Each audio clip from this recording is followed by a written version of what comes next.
Steve Jobs biography. Born February 24, 1955, San Francisco, California. American business executive, computer programmer, and entrepreneur. Computer designer and corporate executive Steve Jobs is co-founder of Apple Computers. With his vision of Steve Jobs reproduced by permission of the Corbis Corporation. Steve Jobs reproduced by permission of the Corbis Corporation, affordable personal computers. He launched one of the largest industries of the past decades while still in his early 20s. He remains one of the most inventive and energetic minds in American technology. Early life. Steve Jobs was born February 24, 1955, in San Francisco, California, and was adopted by Paul and Clara Jobs. He grew up with one sister, Patty. Paul Jobs was a machinist and fixed cars as a hobby. Jobs remembers his father as being very skilled at working with his hands. In 1961, the family moved to Mountain View, California. This area, just south of Palo Alto, California, was becoming a center for electronics. Electronics form the basic elements of devices such as radios, televisions, stereos, and computers. At that time, people started to refer to the area as Silicon Valley. This is because a substance called silicon is used in the manufacturing of electronic parts. As a child, Jobs preferred doing things by himself. He swam competitively, but was not interested in team sports or other group activities. He showed an early interest in electronics and gadgetry. He spent a lot of time working in the garage workshop of a neighbor who worked at Hewlett-Packard, an electronics manufacturer. Jobs also enrolled in the Hewlett-Packard Explorer Club. There he saw engineers demonstrate new products, and he saw his first computer at the age of 12. He was very impressed, and knew right away that he wanted to work with computers. While in high school, Jobs attended lectures at the Hewlett-Packard plant.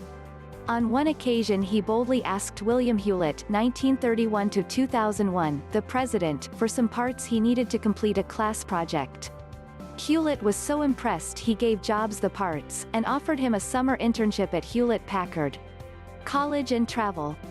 After graduating from high school in 1972, Jobs attended Reed College in Portland, Oregon, for 2 years. He dropped out after one semester to visit India and study Eastern religions in the summer of 1974. In 1975, Jobs joined a group known as the Homebrew Computer Club. One member, a technical whiz named Steve Wozniak (1950), was trying to build a small computer. Jobs became fascinated with the marketing potential of such a computer. In 1976, he and Wozniak formed their own company. They called it Apple Computer Company, in memory of a happy summer Jobs had spent picking apples. They raised $1,300 in startup money by selling Jobs's microbus and Wozniak's calculator.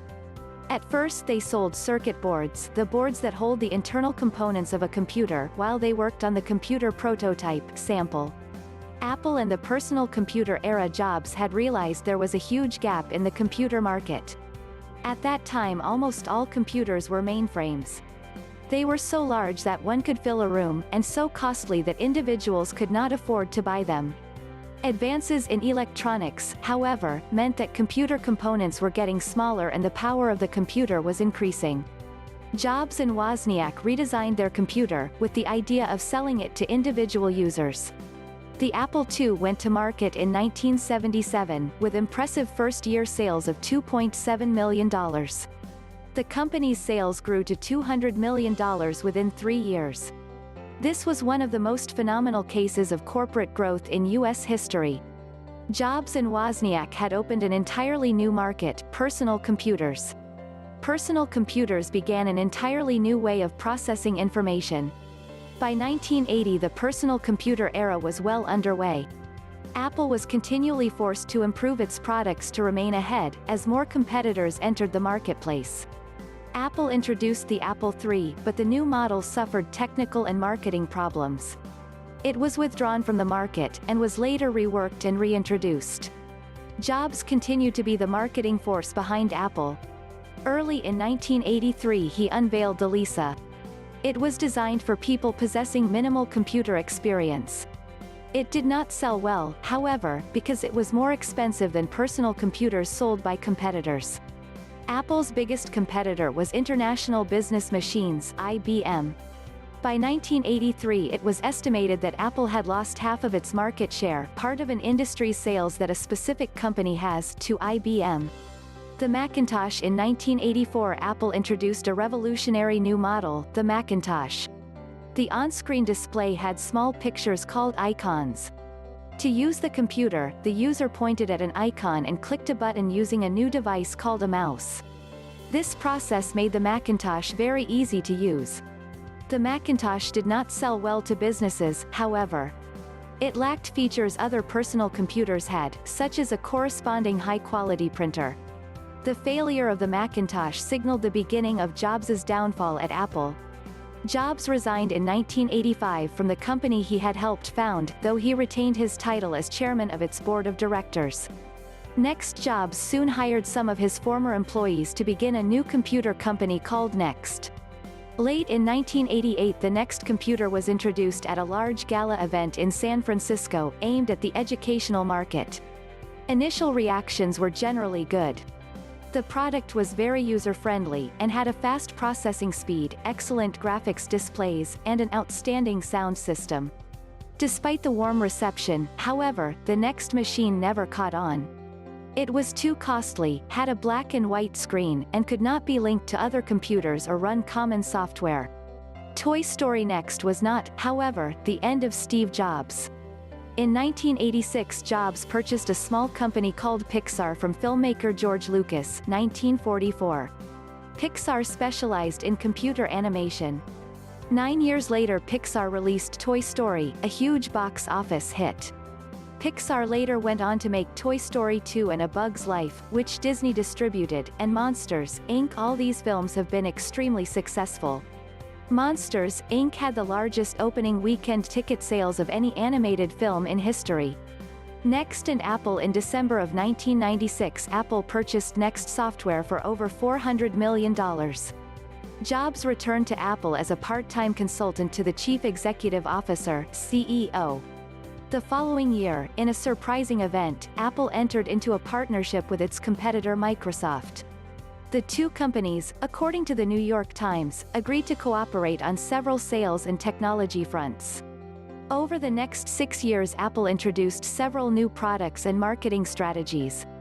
In November 1997 Jobs announced Apple would sell computers directly to users over the Internet and by telephone. The Apple Store became a runaway success. Within a week it was the third largest e-commerce site on the Internet. In September of 1997 Jobs was named interim CEO of Apple. In 1998 Jobs announced the release of the iMac, which featured powerful computing at an affordable price. The iBook was unveiled in July 1999. This is a clam-shaped laptop that is available in bright colors. It includes Apple's Airport, a computer version of the cordless phone that would allow the user to surf the Internet wirelessly. In January 2000 Jobs unveiled Apple's new Internet strategy. It included a group of Macintosh-only Internet-based applications. Jobs also announced that he was becoming the permanent CEO of Apple. In a February 1996 Time magazine article, Jobs said, "The thing that drives me and my colleagues, is that you see something very compelling to you, and you don't quite know how to get it, but you know, sometimes intuitively, it's within your grasp. And it's worth putting in years of your life to make it come into existence." Jobs has worked hard to translate his ideas into exciting and innovative products for businesses and consumers. He was instrumental in launching the age of the personal computer. Steve Jobs is truly a computer industry visionary.